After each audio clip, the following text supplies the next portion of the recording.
pasos voy, día a día crezco más. La Biblia nos enseña de un hombre en quien Dios cumplió su propósito. ¿Quién fue ese hombre? David. David fue un hombre que amó a Dios profundamente. Prueba de ello es que aproximadamente el 40% de los salmos fueron escritos por él. Y cuando usted encuentra Salmo de David, usted ve que es un hombre que amaba profundamente al Señor. Amaba a Dios con todo su corazón, tenía hambre de Dios, tenía sed de Dios. Pero David no solamente es un ejemplo de amor al Señor, sino es un ejemplo de proceso y es un ejemplo de madurez. Proceso y madurez. Diga conmigo, proceso y madurez. La Biblia dice que cuando Dios ungió a David a través del profeta Samuel, David ya había pasado por una escuela en su vida. ¿Cuál había sido esa escuela en la vida de David? Antes de David, primero hay 3 sucesos importantísimos en la vida de David. El primero de ellos, cuando es ungido por rey de Israel. El segundo de ellos, cuando mata al gigante. Y el tercero de ellos, cuando es ungido o reconocido por el pueblo como su rey. David recibió no menos de 3 unciones, pero no vamos a hablar de eso esta mañana. Pero cuando David llega, el momento cumbre de David, ¿cuál fue? La cúspide donde David salta del anonimato a la fama, ¿cuál fue? Cuando mató al gigante. Todos nosotros recordamos siempre a David como el que mató al gigante, ¿no? Y fíjense esto, cuando David tenía 17 años, David, cuando mató al gigante.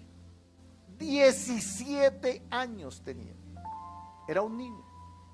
Y cuando David va donde el rey y le dice, déjeme, yo enfrento a ese gigante, déjeme que yo voy a matar a ese gigante, ¿cómo vio el rey a David? Con desconfianza, porque era un niño de 17 años. Y entonces el rey le dice, no, tú no lo puedes matar.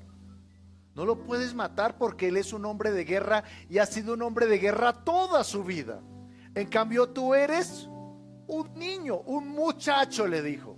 Eres un muchacho, por no decir es un niño. Y entonces David le dice esto, le dice, tu siervo era pastor de ovejas. Y cuando venía el oso y venía el león y se robaba una oveja, dice, tu siervo lo perseguía, lo alcanzaba y libraba la oveja. Es decir, David con 17 años ya había pasado un proceso. ¿Cuál había sido el proceso de David? Primero, hacer el trabajo que nadie quería hacer.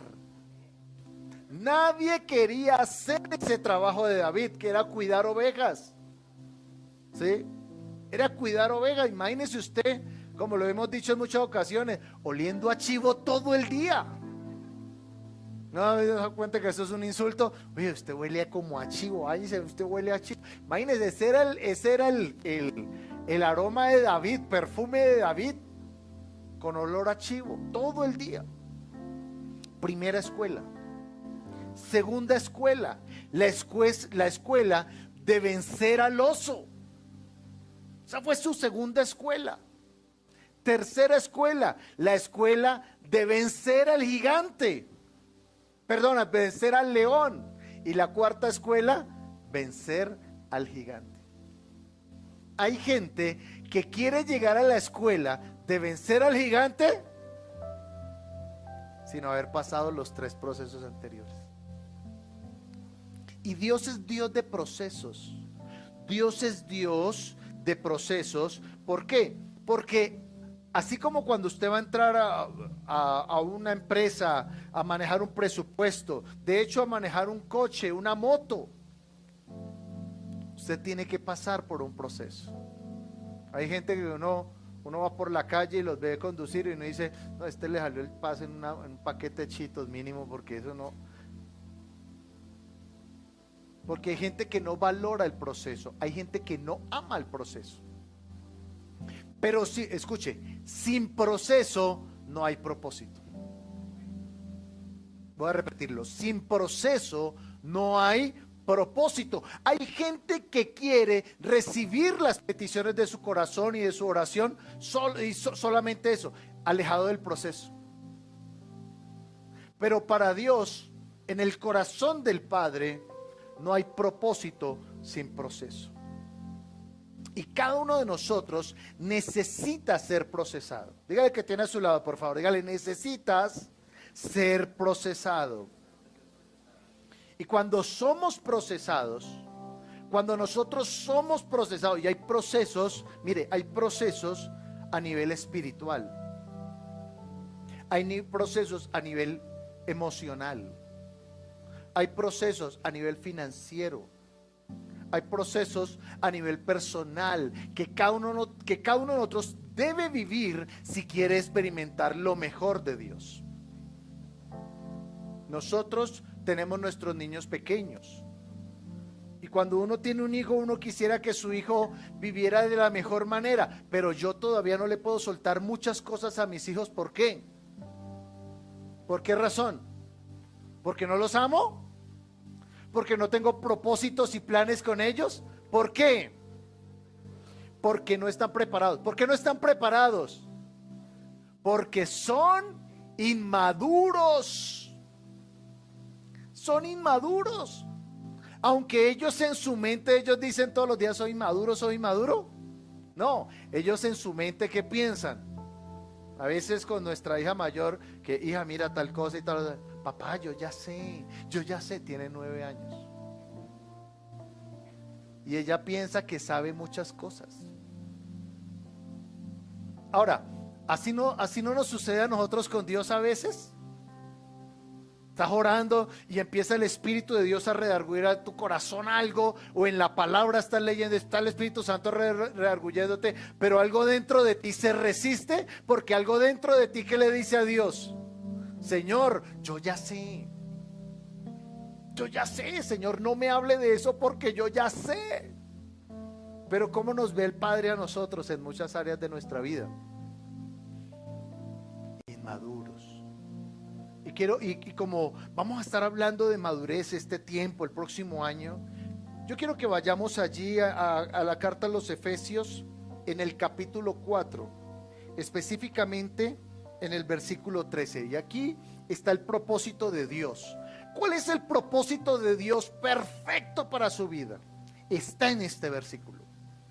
Este versículo habla del propósito de Cristo con nosotros. Dice: hasta que todos, diga conmigo todos, dice, hasta que todos lleguemos a la unidad de la fe y del conocimiento del Hijo de Dios. A un varón o a una persona, dice, perfectos. La palabra perfecto aquí significa maduros. A un varón maduro. ¿Y quién es un varón maduro?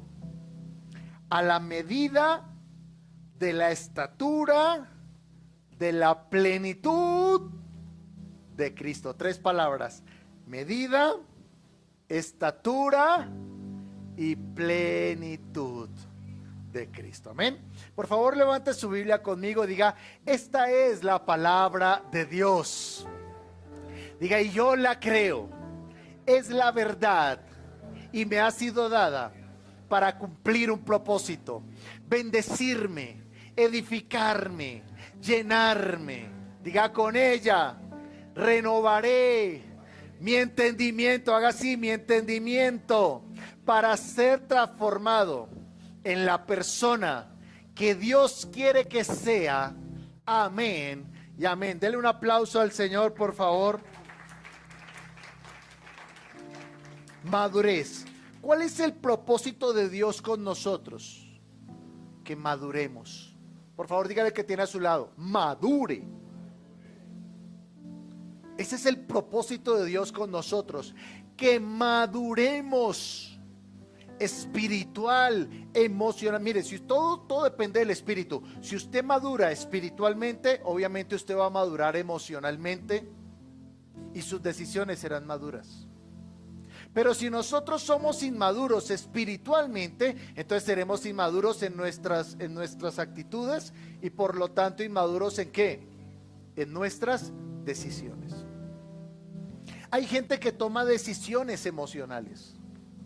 Hay gente, nosotros y más como latinos, somos sumamente emocionales, pasionales somos nosotros. Entonces, hoy podemos estar contentos y mañana podemos estar desanimados. Hoy podemos estar determinados y mañana estamos dudando. ¿Por qué? Porque somos sumamente inmaduros, espiritualmente primero, y en segundo lugar, como sociedad somos nosotros inmaduros. Necesitamos madurar, y eso es lo que nos habla del propósito perfecto de Dios. ¿Cuál es el propósito perfecto de Dios? Que nosotros, dice, maduremos, lleguemos a la medida de la estatura de la plenitud de Cristo. Ahora, estábamos hablando de David. David llegó a ser un rey próspero, bendecido. Hay quienes dicen que Salomón era más rico que David. Pero ¿quién heredó toda esa riqueza a Salomón? David. David empezó desde cero. De hecho, ¿qué le entregaron a David? A David le entregaron un reino quebrado, inseguro y derrotado. ¿Cómo murió el rey? En una batalla, a manos de sus enemigos. O sea, a David le entregaron un reino en pedazos. Pero una persona madura, cuando le entregan, cuando ve algo destruido, ve algo a pedazos, ¿qué hace esa persona? ¿Se derrumba? O empieza, no, Señor, entonces esto vamos a levantarlo de tu mano, Señor, vamos para... Eso es una persona madura. Hay gente, por ejemplo, una de las señales de inmadurez, ¿sabe qué es? Estar usando el espejo retrovisor. Eso es una señal de inmadurez. Estar viendo el espejo retrovisor, estar mirando siempre para atrás.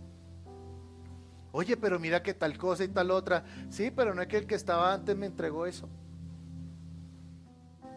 No, es que el que estaba antes y siempre usando el espejo retrovisor. Usando jabón de marca ¿qué? Poncio Pilatos. Buena para lavarse las manos. Hay gente que siempre está lavando las manos. Siempre se está lavando las manos. Ah, yo no fui. Ah, no, a mí que me esculquen. Siempre usando el espejo retrovisor. No es que antes mire hacia atrás y siempre mirando hacia atrás. Y personas que pueden que miran hacia atrás, nunca pueden avanzar hacia el futuro. Y el propósito no está atrás. ¿Qué hay atrás de nuestras vidas? Piensen esto, ¿qué hay atrás? Fracaso, tristeza, falta de crecimiento. Yo le pregunto, ¿usted quiere volver atrás? ¿Queremos volver atrás? ¿O hacia dónde queremos ir nosotros? Hacia adelante. El apóstol Pablo la semana pasada estuvimos hablando de eso. Él dice, yo olvido lo que quedó atrás. Lo dejo atrás y me extiendo ¿hacia dónde? Me extiendo hacia lo que está adelante, al propósito eterno de Dios, a Cristo Jesús. Mire, hay gente que se la pasa por su inmadurez, siempre mirando el espejo retrovisor. Y entonces, no sé, les sucedió algo negativo y no, mire, a mí me pasó eso porque es que cuando yo tenía 7 años yo maté un gato negro y eso cuando uno mata un gato negro a uno le va mal. Espejo retrovisor. Hemos visto casos, creo que lo mencioné la semana pasada, de gente que sí, pecó contra Dios, falló contra Dios hace 5 años, 10 años, 20 años, pero todavía están marcados en sus almas por lo que sucedió en el pasado. ¿Sabe cómo se llama eso? Inmadurez. Y el versículo dice que Dios quiere que nosotros crezcamos, maduremos a la medida de la estatura de la plenitud de Cristo. Y la semana pasada estuvimos definiendo qué era madurez. Y hoy quiero hablarles acerca de dos elementos que Dios usa para que nosotros crezcamos y maduremos. De hecho, cuando usted lee el Salmo 51, en el Salmo 51 se revelan muchas cosas de la vida de David, muchísimas cosas. Hay comentaristas, por ejemplo, que dicen que en el Salmo 51 posiblemente David era no un hijo legítimo de Isaí, sino como un hijo, en ese entonces los llamaban bastardos. De hecho, en nuestra sociedad, en nuestro país, los hijos habidos fuera del matrimonio hasta hace pocos años empezaron a tener los mismos derechos. Hasta hace pocos años. O sea, creo que no más de, los abogados me corregirán, pero creo que no más de 20, 30 años. Hasta hace pocas décadas. Los hijos fuera del matrimonio no tenían los mismos derechos. Hoy en día sí tienen los mismos derechos. Y si estamos hablando de 30, 40 años, piense hace 2000 o 3000 más o menos que vivió David. David vivió en el año 900 antes de Cristo. ¿Cómo sería ser un hijo ilegítimo en ese entonces? Complicado. Y David dice, en pecado me concibió mi madre, dice David. Por eso algunos dicen, mire, David era un hijo ilegítimo. Ahora, eso podía marcar profundamente la vida de una persona. Yo he conocido personas que, digamos, fueron hijos fuera del matrimonio y fueron personas muy marcadas por eso. No, mis hermanos me rechazaban, yo salía con mis hermanos, me miraban mal, se escondían. Eran hijos escondidos, ¿no? Hijos escondidos. Yo he escuchado de casos de personas que, no, imagínense que hace poco no, yo soy hermano suyo, 40 años, ¿cómo así que usted es hermano mío? Sí, mire tal, y mostraban papeles y todo. Uy, pero mi papá, ¿qué horas? ¿Sí? Era sumamente complicado. Ahora, pregúntese esto, ¿tenía David motivos para ser una persona acomplejada? ¿Tenía los motivos o no los tenía? Claro que los tenía. Para ser una persona fracasada en la vida, claro que los tenía. No, es que yo crecí sin mi papá me escondió toda la vida, mi papá me ponía a mí a hacer, porque es que claro, tenía todos los motivos para estar herido David. Tenía todos los motivos para ser una persona resentida. Tenía todos los motivos para ser una persona fracasada. Sin embargo, David, ¿cómo superó todas estas cosas? Porque puso su mirada ¿en quién? Porque puso su mirada en Dios. No puso su mirada en el pasado. No puso su mirada en el trato de sus papás. No puso su mirada en el trato de sus hermanos. Puso su mirada, y los hermanos hasta se la tenían montada. Ustedes se dan cuenta cuando David llegó él llegó a la batalla contra el gigante, a vencer al gigante, y llegó fue por accidente, porque él no era un soldado. El papá que le dijo, mi hijo, venga, es que su hermano está en la guerra, va y le lleva unos quesos, llévele el refrigerio, mi hijo. Y cuando David empieza a averiguar y a indagar cómo era la cosa para matar al gigante, ¿sabe qué le dijeron los hermanos? Le dijeron, mire, usted vino acá fue de chismoso, hermano. ¿Usted qué hace aquí? Regrese para la casa. Mire, allá dejó esas ovejas solas. Y lo regañaron. La tenían montada. Luego David tenía todos los motivos de este mundo para estar herido. Pero eso es lo que marca la diferencia entre una persona madura y una persona inmadura. La persona madura interpreta los hechos a la luz de las promesas de Dios. Recuerde que él ya había sido ungido como rey. Y Dios le dijo, tú eres el rey de Israel. Entonces David, ¿qué dijo? Dios me prometió que yo iba a ser el rey, por eso ese gigante no me puede matar. Porque Dios cumplirá su palabra en mi vida. Y entonces interpreta los sucesos y los hechos a la luz de las promesas de Dios. Pero la persona inmadura interpreta los hechos a la luz de sus emociones. Y entonces, ¿qué sucede con nuestras emociones? Entonces, no me saludaron. No, es que aquí no me quieren, aquí me rechazan. No, yo ¿por qué estoy aquí? Esposos que no vinieron hoy, los que se quedaron en la casa. De pronto la mujer le fue un poquito la sal, si ve, mire, es que siempre le preparan a uno la comida salada, si es que esa mujer ya ni me quiere cocinar en la vida. Interpretan los hechos a la luz de ¿qué? De sus emociones. Entonces tuvo un traspese en el trabajo, en la empresa, y ¿qué dice? Yo para qué me vine para este trabajo, yo antes estaba mejor. Espejo retrovisor. Yo para qué me metí en esto, si ve, es que uno se mete en cosas y por eso es que uno, eso es mejor no hacer nada. Espejo retrovisor. ¿Sabe cómo se llama eso? Inmadurez. Por favor, dígale al que tiene a su lado, dígale madure. Denle un codacito y dígale madure.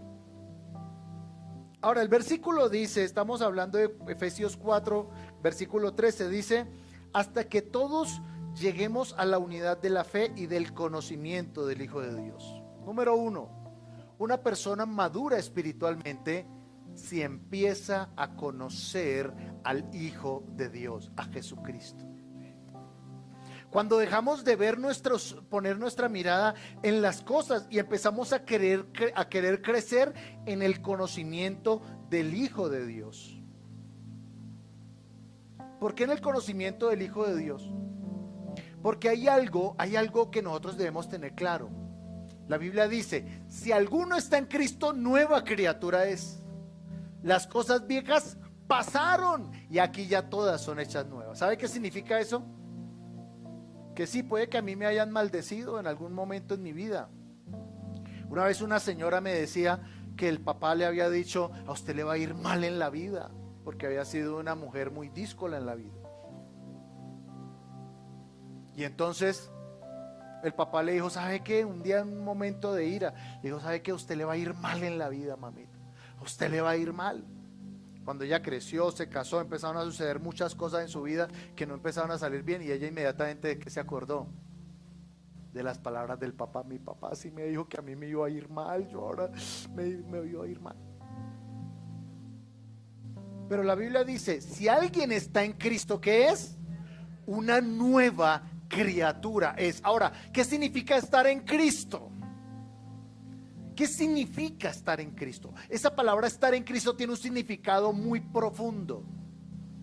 ¿Sabe qué significa estar en Cristo? Es como, haga de cuenta como uno de sus órganos. Fíjese que usted no tiene sus órganos en la mano o por fuera, sino ¿dónde los tiene? Inmersos en usted, inmersos dentro de usted. Es decir, una persona que está en Cristo es aquella que ha confiado completamente su vida a Cristo. Completamente su pasado lo entregó en las manos de Cristo. Su presente, su futuro, todas las áreas donde está inmerso, esta persona las ha depositado en Cristo. Eso es lo que significa estar en Cristo. Significa que nosotros empezamos a entender lo que Él hizo por nosotros en la cruz, entendiendo que ni el pecado ni la maldición tiene poder sobre nosotros. Eso es estar en Cristo. Eso es estar en Cristo. Ahora, me gusta esto porque el apóstol le escribió esta carta a los efesios. La ciudad de Éfeso era una de las ciudades más grandes digamos como del Imperio Romano en aquel entonces. Era una ciudad grandísima. Y esta ciudad era un centro de adoración mundial para una diosa que era la diosa Artemisa o Diana, que conocieron algunos. ¿Y sabe qué hacía la gente en esa época? Usted podrá distinguirlo ahora. La gente en el mes de marzo cogían esa diosa, se la echaban al hombro y hacían una procesión por toda la ciudad. Y adoraban a esa diosa. Adoraban a esa diosa. ¿Y sabe qué hacía la gente también en ese entonces? Los orfebres, los artesanos, hacían pequeñas figuritas de esa diosa y la construían y las vendían, ¿sí? Para que la gente creía que el que tuviera una figurita de esa diosa, entonces sería guardado, sería prosperado y le iría bien. Usted dice, oiga, qué cosa tan absurda, ¿no es cierto? Pero pregúntese, ¿usted no ha visto gente que carga una pata de conejo en el llavero? ¿No se ha dado cuenta? ¿No se ha dado cuenta que hay gente que carga un billete de $1 ahí en el bolsillo? Cristianos. Cristianos. O que se llaman cristianos. Con un billete de $1 ahí en el billete. Y viste ese billete que no, es que eso es para que venga prosperidad. Mire, se nos acerca ahora diciembre y yo he visto cristianos que el 31 de diciembre a las 12 de la noche con las maletas allá corriendo, dando, ¿sí? Que para viajar y cristianos. ¿Sabe por qué? Porque son inmaduros en el conocimiento del Hijo de Dios. No conocen a Jesucristo, no conocen las Escrituras. Ahora voy a decir algo que tal vez no va a gustar, pero que va en este mismo sentido, porque la carta a Corintios, primera de Corintios, capítulo 14, dice lo siguiente, dice, amados, no seáis niños en vuestro modo de pensar. Dice, sean niños en la malicia, pero maduros en el modo de pensar. Niños en la malicia, ¿qué significa eso? Significa que usted nunca ve a un niño diciendo, estoy como aburrido, va a tomarme unos tragos a ver si me quita esta hora. O sea, usted no ve un niño, el deseo por el pecado, por el mundo, no lo tiene. Entonces el apóstol dice, sean niños en la malicia, pero maduros en el modo de pensar. Y quiero decir esto para que nosotros aprendamos, para que nosotros tengamos discernimiento espiritual. Porque yo, bueno, hoy no he visto estados para que uno decir, uy, el pastor me la está echando. No, yo no he visto estados. Desde ayer no he revisado el celular. Pero hay cristianos que uno ve por acá con las velitas ahí. ¿Sí? Esa no es una celebración cristiana. No es una celebración bíblica. Ahora, no quiere decir que usted va a perder su salvación por eso. No. Pero lo que quiero decirles es, maduremos en el conocimiento del Hijo de Dios, de Jesucristo, de la verdad. Porque la fecha de ayer es la fecha de ¿qué? ¿Cómo se llama? Del alumbramiento, por eso las luces, las lámparas. Y es un día dedicado a la Virgen. Revíselo y verá. Entre otras cosas, ni siquiera es una celebración mundial. Es una celebración que solo tenemos los colombianos, los chichombianos. ¿Se no imagina allá en Alemania, los alemanes allá alumbrando? No. Es algo nuestro.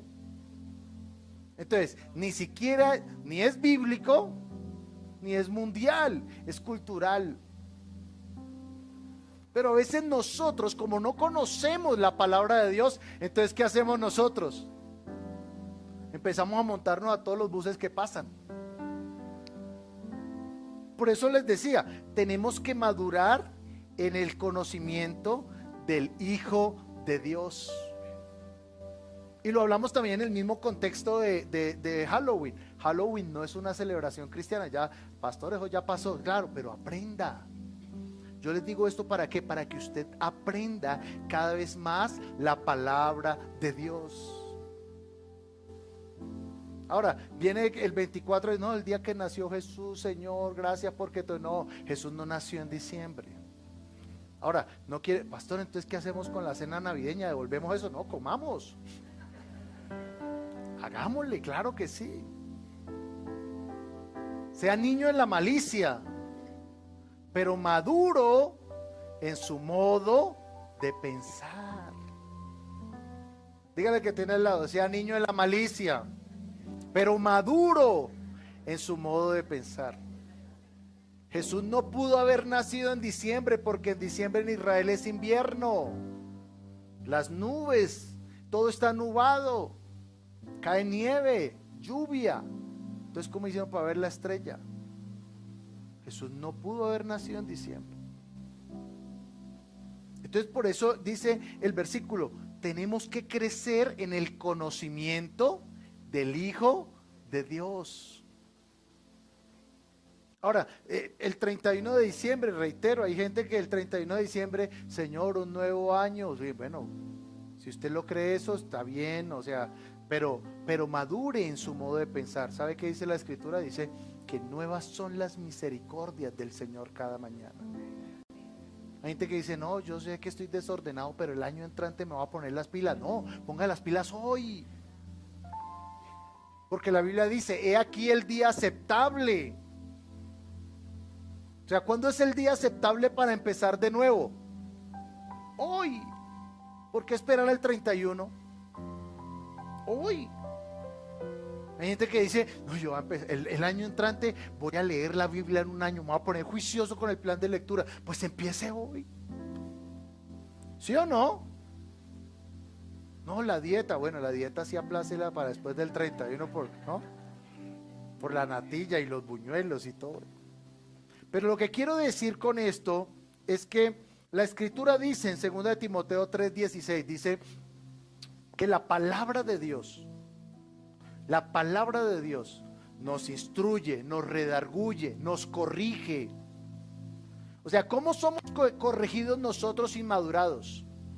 A través de la palabra de Dios. La palabra de Dios derriba argumentos en nuestra cabeza. Yo he conocido cristianos que no pasan por debajo de una escalera. Yo los he conocido. Y gente profesional ya, con familia, hijos, barba, todo es canas y todo. Todavía creen que pasar debajo de una escalera es de mala suerte. Entonces, tenemos que ser maduros. Diga conmigo, maduros en nuestra manera de pensar. Pregúntese esto: ¿qué escritura, qué pasaje de la Escritura va a impactar su vida en los próximos años? ¿Ha pensado en eso? ¿Qué pasaje de la Escritura va a impactar? ¿Qué promesa de Dios va a impactar su vida durante los próximos años? David fue transformado porque una promesa de Dios lo impactó. ¿Cuál fue la promesa que lo impactó? Tú serás el rey de Israel. Esa promesa lo impactó. Y esa promesa no solo lo impactó, lo empoderó. Lo convirtió de ser un niño ahí anónimo a ser un guerrero de Dios. Pregúntese, ¿qué palabra de Dios va a impactar su vida en los próximos años? ¿Sobre qué promesa usted está parado en su vida? ¿Sobre qué promesa usted está parado su matrimonio? ¿Sobre qué promesa? No, es que yo estoy con él porque él me dijo que me iba a llevar a conocer el mundo. No, esas promesas no. Sino qué promesa de Dios. ¿Qué promesa de Dios usted está parado en su vida matrimonial? ¿En qué promesa de Dios usted está parado en su vida espiritual? Yo he conocido gente que llevan años ahí. No, es que cuando mi hijo nació, el Señor me dijo que él iba a ser profeta a las naciones, y yo creo en esa palabra. Ese muchacho ya tiene 50 años, es más mundano que... Ahora, si tú lo crees, entonces ¿sabes qué haces? Tú trabajas esa promesa, porque las promesas no solo hay que creerlas intelectualmente, sino trabajarlas. Labrar el campo, usted labra, usted riega la promesa. Sí, yo todos los días oro por él, eso no es suficiente. Ese es el 50% del trabajo. La Biblia no dice que solo debemos orar por nuestros hijos. La Biblia dice que tenemos que enseñarles. Y les enseñarás estas palabras todos los días de tu vida, dijo el Señor. Dígale que tiene a su lado: debes madurar. Pero dígalo con ánimo, con gozo. Dígale: debes madurar. Tenemos que madurar. Tenemos que madurar, mis hermanos. Madurar en nuestra fe, romper todos esos argumentos que vienen, que el enemigo ha construido, que el enemigo ha levantado. Por eso la Biblia dice que el Dios de este siglo cegó el entendimiento. Hay gente que no ve más allá de sus narices, porque el enemigo les ha cegado. Tenemos que crecer en la palabra de Dios. Por eso anhele formarse, anhele los cursos formativos, discipularse en la escuela de liderazgo, hacer su membresía. El próximo año vamos a trabajar un seminario, un seminario de consejería bíblica. Trabajamos este seminario de hermenéutica bíblica. Cómo estudiar la Biblia, cómo estudiar la palabra de Dios, cómo extraer la riqueza de la palabra de Dios. Pero anhele crecer, porque la palabra de Dios te dará las herramientas para que puedas vencer al oso, al león, al gigante, y que se cumpla el propósito de Dios en tu vida. Amén. Qué precioso sería que llegara el último día de nuestra vida y nosotros sintiéramos, Señor, como el apóstol Pablo, que dijo: mire, yo ya corrí la carrera, ya la terminé, y yo sé que me está esperando la gloria de Dios. Y no terminar nuestro paso por este mundo, no, pero me quedó faltando tanto por hacer. ¿No les parece? Por eso necesitamos madurar nuestra fe. Ahora, Dios también madura tu fe a través de las pruebas. La Biblia dice: a un varón perfecto a la medida de la estatura de la plenitud de Cristo. Esa palabra perfecto, reitero, significa madurez. Mire, las dificultades no son castigos, sino son oportunidades de formación de parte de Dios. Hay gente que se desanima por una dificultad. Hay gente que se le viene una adversidad: Dios, ¿qué pasó, Señor? Y se quedan ahí emocionalmente enterrados. Señor, ¿por qué fracasé? Muéstrame, Señor, háblame. Ahí enterrados, emocionalmente enterrados, ahí emocionalmente frenados, estancados emocional, espiritualmente. Por eso nosotros debemos interpretar, reitero, lo que nos sucede no a la luz de nuestras emociones, sino a la luz de las promesas de Dios. No a la luz de sus emociones. Que usted iba por la calle y lo robaron. ¿Puede ocurrir eso a un hijo de Dios? Ocurrió. Usted no se quede: Señor, ¿por qué me robaron si soy tu hijo, Señor? Pero ¿dónde estaban los ángeles, Señor? Y hay gente que se queda ahí enterrada en eso. Usted dígale: Señor, gracias, me guardaste, Señor, gracias, me enseña a ser más prudente, y echa para adelante. Hay gente que va en el carro y no sé, se pincharon y: Señor, ¿yo por qué me pinché si tú ibas a estar conmigo todos los días? Mire, eso no significa nada que se haya pinchado. ¿Qué significa? Que los carros se pinchan. ¿Sí o no? Pues, ¿qué hace? Lo despincha y sigue adelante. Señor, gracias. Gracias porque me permitiste darme cuenta de que de esto, y no se dañó el rin, Señor. Usted, y sigue adelante. Hay gente que se queda, mire, yo todo esto lo digo porque conozco gente así. Conozco gente así. Le ocurre una adversidad y empiezan: Señor, pero ¿por qué? Y entran en un conflicto ahí con Dios. Porque interpretan las cosas emocionalmente y no espiritualmente. Y la persona que interpreta las cosas emocionalmente es inmadura. Es inmadura. Llegó usted a la casa, no estaba el almuerzo o la cena, y entonces empieza: sí, ve, mire, uno trabajando por allá. ¿Sabe cómo se llama eso? Madurez. Si usted llegó a su casa y el almuerzo no estaba hecho, la cena no estaba hecha, no significa que no lo aman. Significa que su esposa estaba muy ocupada.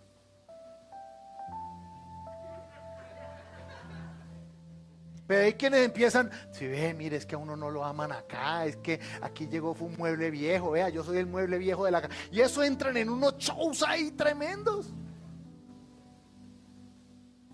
Si el que está a su lado así, dele un codacito para que madure. Pero entramos en unos shows, mis hermanos, tremendos. En unos shows tremendos. Y así pasa también en los trabajos, ¿no? Llegó el jefe, mire gente, los resultados no son buenos, y empiezan, si ve, yo para qué me vine para acá, señor, mire, ese jefe me regañó, ¿no? Y ya entramos en unos conflictos emocionales. ¿Sabe cómo se llama eso? Inmadurez. Y Dios nos prueba a través, mire, las dificultades, las adversidades no son castigos, son oportunidades para aprender, para crecer. ¿Cuántos están de acuerdo con eso? Entonces metió un billete de 50,000 y se le perdió porque tenía el bolsillo roto. Señor, pero ¿qué pasó? Si yo he estado diezmando, ¿por qué perdió el billete? Mi hijo, porque tenía el bolsillo roto, cósalo. Pero entramos en unos conflictos, Señor, pero si yo he estado sembrando, ¿por qué? Porque cosas pasan. Usted nunca ve al apóstol Pablo en la prisión por causa de Cristo diciendo: el Señor me dejó solo, no, mire dónde estaba Dios, dónde están los ángeles. Fue lo mismo que hizo el Señor Jesucristo cuando estaba en la cruz. Él estaba en la cruz porque sabía que ese era el propósito de Dios con él. Y hay cosas en nuestra vida, mis hermanos, o sea, hay cosas que han sucedido que no han sido buenas, pero a través de las cuales hemos aprendido. Me gusta como a un hermano en Cristo dice, yo no pierdo, yo no fracaso, yo aprendo.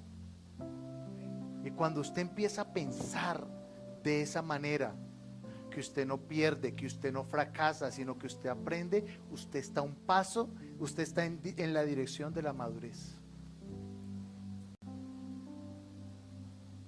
Está en la dirección de la madurez. Gente que no, hoy no oré porque estoy bravo con Dios, estoy bravo. No, el reino de los cielos está temblando porque usted está bravo. Hoy estoy bravo con Dios. Madure primero. No, llevo 3 días, yo le dije al Señor que no iba a orar más. No, ya perdió el Señor. Nosotros necesitamos pasar por ese proceso de madurez. Cuando usted entra en una crisis, en una dificultad, todos los hijos de Dios estamos expuestos a eso. A eso estamos expuestos. Porque el Señor Jesucristo dijo: en este mundo tendrás aflicción. O sea, enfermedad pasa, dificultades pasan, pero usted no pone sus ojos ni en la bendición ni en la adversidad. Usted pone sus ojos en Cristo Jesús. Y cuando usted pone sus ojos en Cristo Jesús, entonces usted empieza a vencer al oso, a vencer al león, a pasar la escuela del gigante, para llegar al cumplimiento del propósito de Dios.